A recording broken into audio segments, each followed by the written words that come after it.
Genesis chapter 3.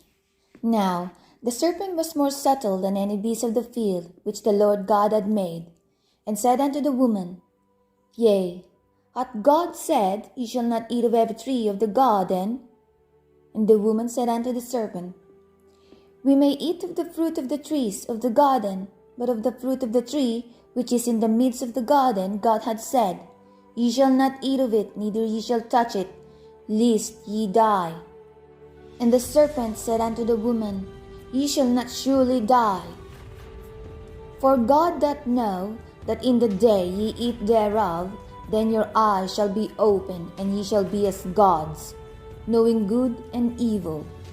And when the woman saw that the tree was good for food, and that it was pleasant to the eyes, and a tree to be desired to make one wise, she took of the fruit thereof, and did eat, and gave also unto her husband with her, and he did eat. And the eyes of them were both opened, and they knew that they were naked, and they sewed fig leaves together, and made themselves aprons. And they heard the voice of the Lord God walking in the garden in the cool of the day, and Adam and his wife hid themselves from the presence of the Lord God amongst the trees of the garden. And the Lord God called unto Adam, and said unto him, Where art thou? And he said, I heard thy voice in the garden, and I was afraid, because I was naked, and I hid myself. And he said, Who told thee that thou wast naked? Hast thou eaten of the tree, whereof I commanded thee that thou shouldest not eat? And the man said, The woman whom thou gavest to be with me, she gave me of the tree, and I did eat. And the Lord God said unto the woman, What is this that thou hast done? And the woman said, The serpent beguiled me, and I did eat. And the Lord God said unto the serpent, Because thou hast done this, thou art cursed above all cattle, and above every beast of the field. Upon thy belly shalt thou go, and thus shalt thou eat all days of thy life. And I will put enmity between thee and the woman, and between thy seed and her seed, and it shall bruise thy head, and thou shalt bruise his heel.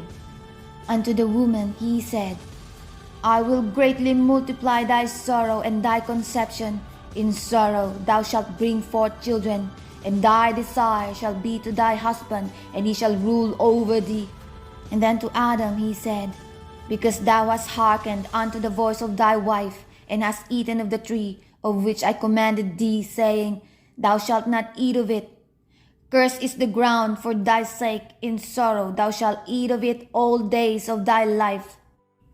Thorns also and thistles shall it bring forth to thee, and thou shalt eat the herb of the field. In the sweat of thy face shalt thou eat bread, till thou return unto the ground, for out of it wast thou taken, for dust thou art, and unto dust shalt thou return. And Adam called his wife's name Eve, because she was the mother of all living. And to Adam also and to his wife did the Lord God make coats of skins, and clothed them. And the Lord God said, Behold, the man is become as one of us, to know good and evil. And now, lest he put forth his hand, and take also of the tree of life, and eat, and live forever. Therefore the Lord God sent him forth from the Garden of Eden to till the ground from whence he was taken. So he drove out the man, and he placed at the east of the garden cherubims, and a flaming sword, which turned every way, to keep the way of the tree of life.